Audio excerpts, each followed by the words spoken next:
Baik, sudah bersama saya Bapak Kepala Sekolah SMP Negeri 1 Laratuga, Bapak Solirus Seda SPD. Selamat pagi Bapak. Baik, pertama saya mengucapkan terima kasih atas kesediaan Bapak untuk saya melakukan wawancara terkait dengan modul yang kami pelajari dalam mengikuti pendidikan calon guru penggerak angkatan 6 ini. Di mana di dalam modul 3.1 itu kami belajar atau mempelajari tentang bagaimana pengambilan keputusan berbasis nilai-nilai kebajikan sebagai seorang pemimpin. Nah, di sini saya melakukan wawancara bersama Bapak untuk bisa menggali pengalaman-pengalaman yang selama ini Bapak sudah banyak alami terkait dalam pengambilan keputusan. Baik, saya akan pandu dengan beberapa pertanyaan. Yang pertama, selama ini bagaimana Bapak mengidentifikasi kasus-kasus yang merupakan dilema ITK dan rujukan moral? Ya, terima kasih. Sebelum saya masuk ke poin yang pertama berkaitan dengan bagaimana kita mengidentifikasi kasus-kasus, baik itu kasus yang dilema etika maupun juga rujukan moral. Yang pertama saya apresiasi untuk semua pelaksanaan tugas yang sudah dijalankan dari awal sampai dengan pada titik ini. Tetap semangat supaya kita upayakan untuk sukses dalam kegiatan ini. Sekolah tetap mendukung setiap upaya dalam kaitan dengan kesuksesan program ini. Terkait dengan identifikasi, kebetulan saya juga berlatar belakang dari pendidikan guru bimbingan dan konseling, sehingga dalam kaitan dengan penanganan kasus tentu saya mengacu pada nilai-nilai ajaran dari BK. Tentu saja dilengkapi dengan pengalaman-pengalaman saya ya sepanjang saya menjadi kepala sekolah. Sebelumnya 3 tahun di SMP 1 Lema, lalu kedua ini di SMP 1 Laratuga masuk tahun 2005.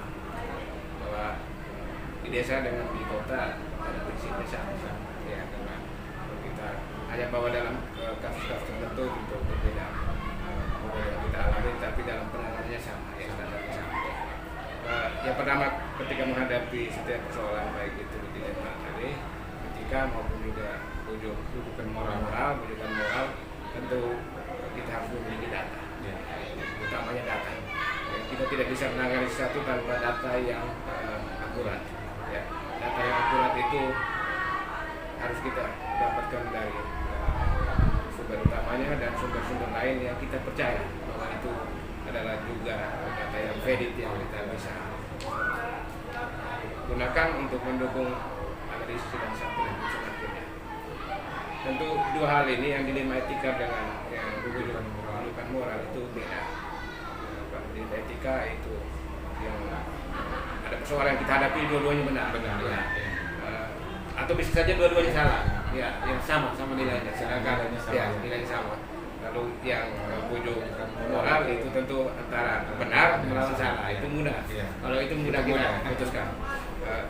Untuk yang pertama itu memang butuh, kita harus punya data yang valid, lalu kemudian kita berpikir kritis untuk bisa menyikapi itu. Tentu harus dianalisis, risiko terkecil dan harus kita putuskan tanpa mempertimbangkan unsur-unsur lain. Kita harus berada di posisi yang betul-betul objektif.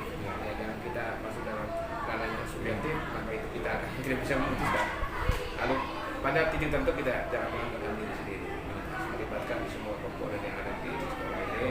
Tentu wali kelas, kalau itu kasusnya adalah siswa, ya, menyertakan guru BK dan memintakan staf pimpinan di sekolah. Kalau kasusnya sangat mudah dan sudah melalui proses-proses itu, bisa kita putuskan secara berdasarkan pertimbangan tadi yang sebenarnya paling kecil. Tapi jika soalnya lebih meluas, maka bisa menyatakan seluruh komponen yang ada dalam pengambilan keputusan akhir. Sedangkan yang rujukan moral itu gampang saja. Begitu ada salah dan benar, pasti yang benar yang kita ambil. Lalu yang pertama tadi yang etika itu juga kadang-kadang orang dilema ketika mengambil keputusan lalu melihat subjeknya. Ya. Orang yang ada itu berkata kita. Jika itu dengan siswa mungkin mudah, tetapi atau siswa juga sulit ketika kita berhadapan dengan keluarga kita. Ya. Itu sulit, itu juga akan mengganggu sehingga kita harus libatkan ya. Ada rasa keadilan dan lawan rasa kasihan. Iya, jadi harus menyatakan pihak lain juga supaya kita ambil keputusan itu betul-betul ya betul-betul adil. Ya. Jadi intinya bahwa bagaimana mengidentifikasi kasus dengan dilema etika dan rujukan moral itu ya hal yang paling utama. Kita harus mengumpulkan fakta-fakta atau data-data yang sangat relevan dan valid. Baik, terima kasih Pak Kala. Selanjutnya bagaimana Bapak menjalankan pengambilan keputusan di sekolah ini, terutama untuk kasus-kasus di mana ada dua kepentingan yang sama benar atau sama-sama mengandung nilai kebajikannya. Itu berarti kita lihat dari dilema etika tadi. Ya. Itu bagaimana menyikapi. Ya, jadi begini, ada 3 komponen yang ada di lembaga ini. Ada guru, ada pegawai, dan ada juga siswa. Tentu semua komponen ini dalam kebersamaan kita pasti saja ada yang ada masalah dan membutuhkan kita di tingkat pimpinan sebagai kepala sekolah. Saya harus mengambil keputusan. Tidak boleh ada keraguan atau tidak boleh ada sesuatu yang tidak diambil keputusan, tetap harus diambil keputusan. Dan keputusan yang diambil itu sudah harus menyatakan tadi seperti prosedur tadi, dalam kasus-kasus yang berat menyatakan kalau itu memungkinkan maka harus ada komunikasi juga dari komite. Kita boleh bersama-sama untuk memutuskan jika itu skalanya standar maka bisa di tingkat sekolah saja. Dan kalau sudah menyatakan masyarakat maka kita juga harus menetapkan komite dan mengambil keputusan. Dan setelah mengambil keputusan kita harus tindak lanjuti dengan ya kita mengikuti kembali perkembangan yang dan diterima oleh semua pihak atau ada gejolak baru lagi. Pertama kasus-kasus yang itu artinya bahwa harus membangun komunikasi baik di dalam warga sekolah maupun dengan di luar warga sekolah. Baik, berikut langkah-langkah atau prosedur seperti apa yang biasa Bapak lakukan selama ini? Baik, dalam pengambilan keputusan saya mulai dari yang siswa. Ya, siswa itu ada standar dalam kaitan dengan persoalan kalau ada kejadian di kelas atau ketika ibu mata pelajaran, lalu prosesnya ke BK, dari BK lalu kalau itu berkaitan tata tertib menyatakan proses siswa bisa didiskusikan, dan terakhir itu kepala sekolah bersama dengan kepala sekolah untuk mengambil langkah. Jika ada kasus yang sangat prinsip di tingkat siswa dalam kaitan dengan moral, bisa dibawa ke forum guru yang namanya kalau di BK disebut case conference ya. Kasus itu dibahas lalu diambil langkah, akhirnya bisa terbawa. Dan itu proses tetap untuk menjaga ketenangan sekolah. Jika ada persoalan kepala sekolah yang diputuskan itu juga akan mengganggu ya kewenangan teman-teman dalam kaitan dengan proses pilihannya.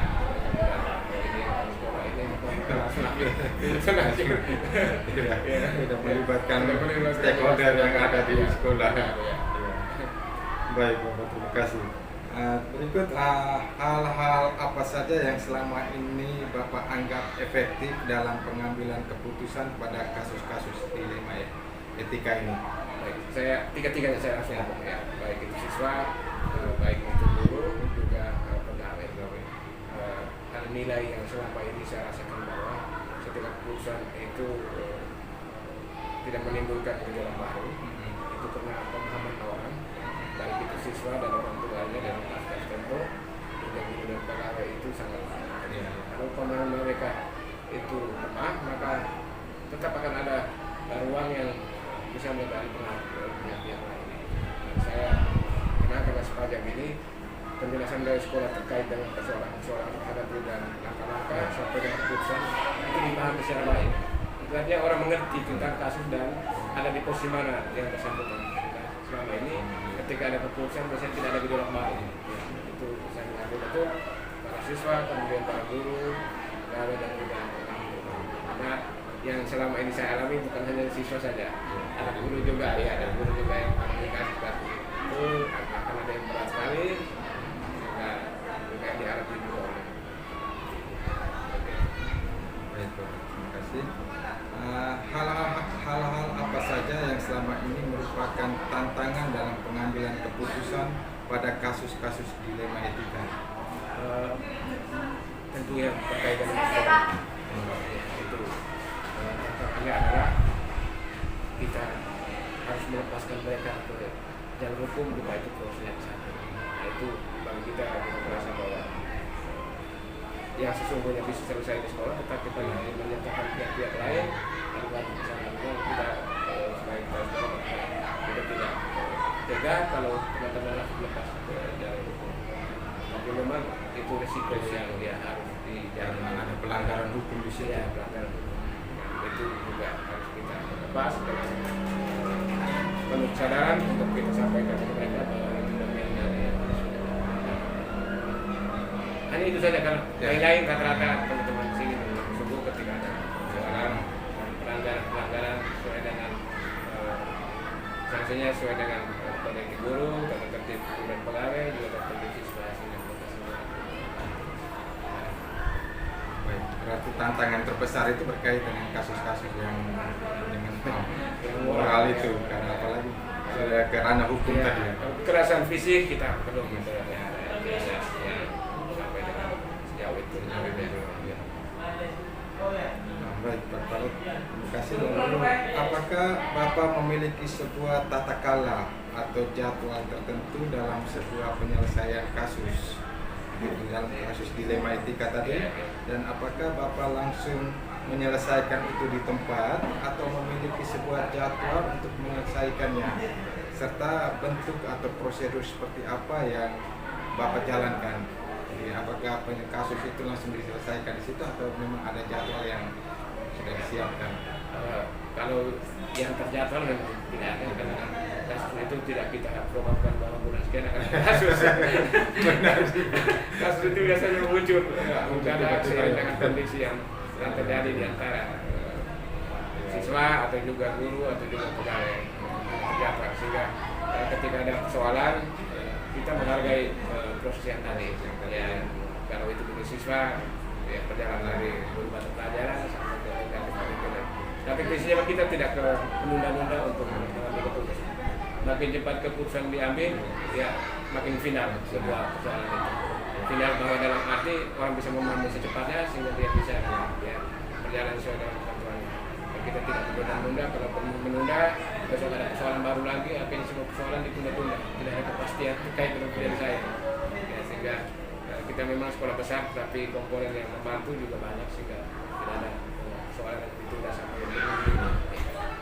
Dan teman-teman BK yang menunda ini juga banyak untuk siswa ya sangat membantu sekali.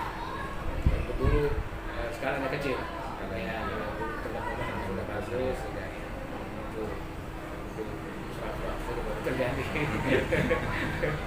Jadi pengambilan keputusan langsung di tempat itu sesuai situasi dan kondisi, tapi terjadi melalui proses tadi. Dan semuanya selalu ada di ruangan kepala sekolah yang diselesaikan di ruangan sekolah.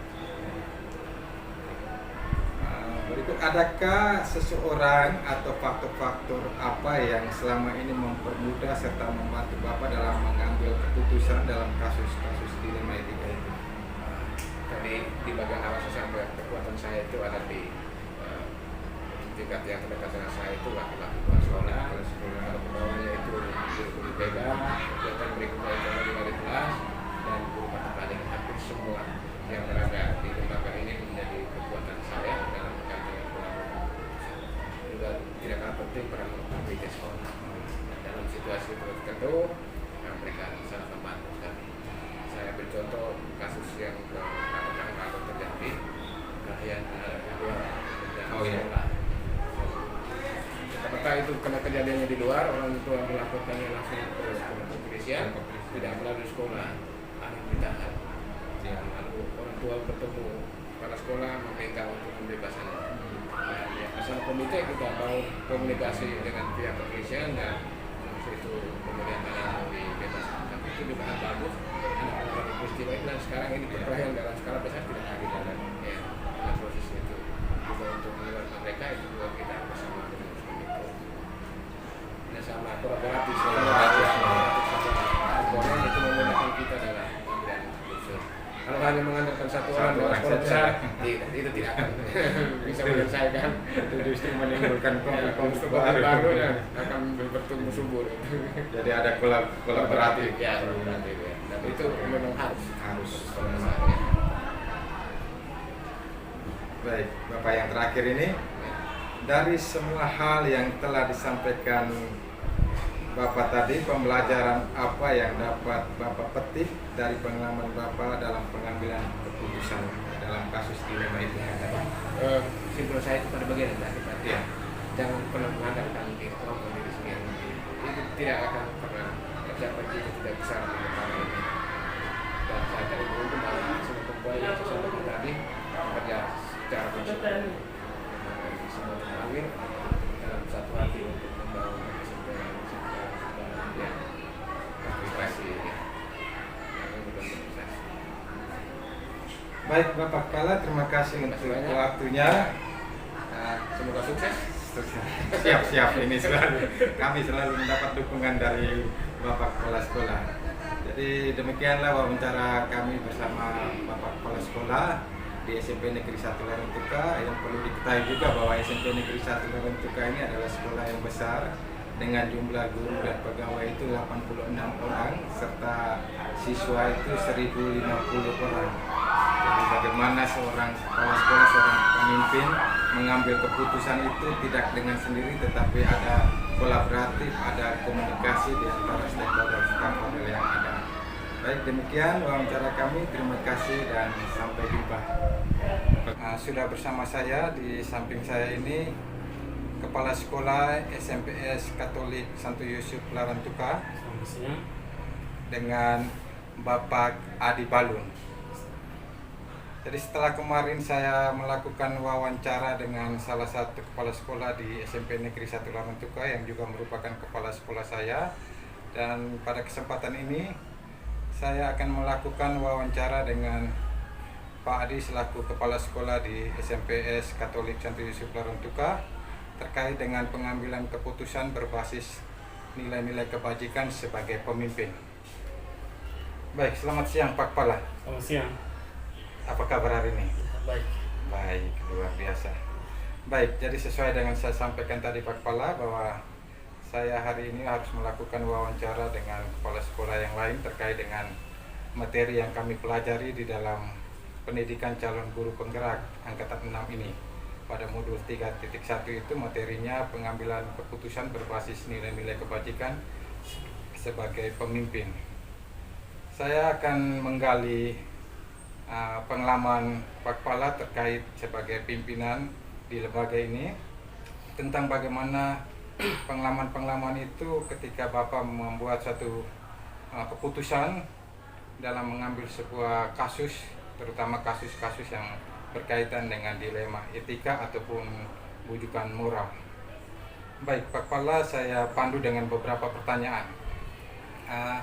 Bagaimana Pak Kepala dapat mengidentifikasi kasus-kasus yang merupakan dilema etika atau bujukan moral?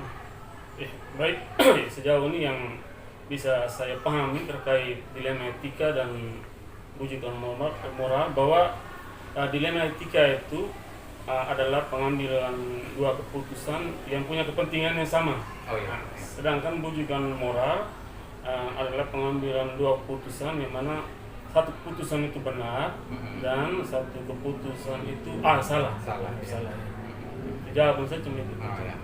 Jadi intinya bahwa dilema etika itu ada dua kepentingan yang sama. Benar lawan benar, dan kalau bujukan moral itu benar lawan salah. Oke. Baik. Terima kasih Pak Kepala. Terus bagaimana Pak Kepala menjalankan pengambilan keputusan di sekolah ini, terutama untuk kasus-kasus di mana ada dua kepentingan yang sama-sama benar atau sama-sama mengandung nilai kebajikan.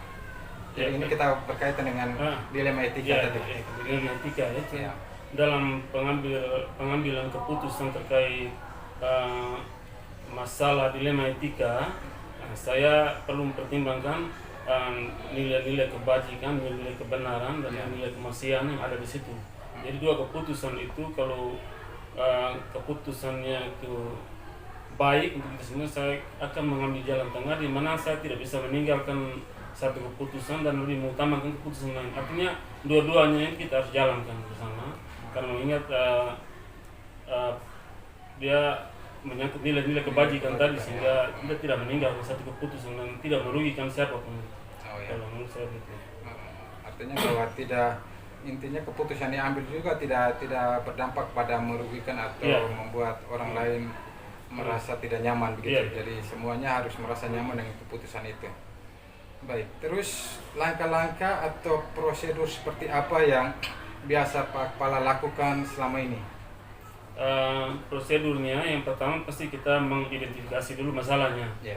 Setelah itu kita lihat kalau ada dua kepentingan yang sama di situ, maka kita berusaha untuk mengambil jalan tengahnya. Itu bahwa kita harus menyelesaikannya tanpa yang seperti yang kita sampaikan tadi, bahwa tidak boleh merugikan siapa-siapa. Yang penting keputusannya harus jalan. Ini kan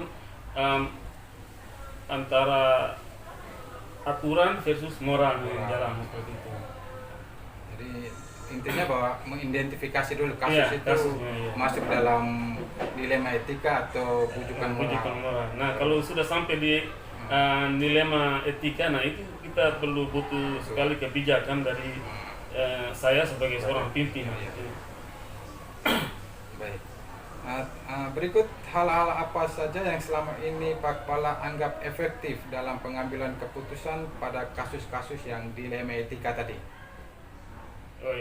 Untuk hal-hal yang efektif itu saya pikir ke nilai-nilai kemanusiaan itu yang perlu dipertimbangkan, sehingga dan juga aturannya. Jadi nilai etika, aturan itu yang harus menjadi bahan pertimbangan untuk saya dalam mengambil keputusan. Saya pikir itu langkah-langkah yang paling efektif. Hal yang paling efektif. Kaitan antara nilai-nilai yang moral itu dengan aturan yang diberlakukan di sekolah ini. Berikut hal-hal apa saja yang selama ini merupakan tantangan dalam pengambilan keputusan pada kasus dilema etika. Kalau tadi secara efektifnya, sekarang tantangannya. Tantangannya yaitu bagaimana ketika kita menentukan keputusan itu. Nah, di situ kan nilai moralnya ada di situ.